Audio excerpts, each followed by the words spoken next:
Are you looking for a way to remove or delete Safari browser or app cache and cookies on your iPhone?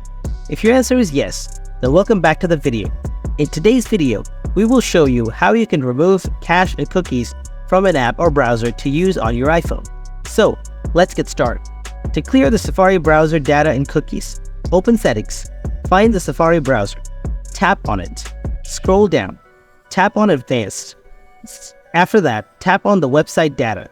And now, here you can see the Remove All Website Data option. Tap on it.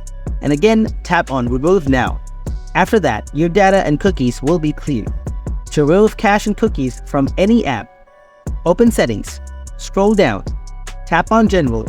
Now tap on iPhone Storage. Find the particular app. Tap on it. Tap on the Offload the App button. And tap Offload again. Now reinstall the app, and your app cache and cookies will be deleted.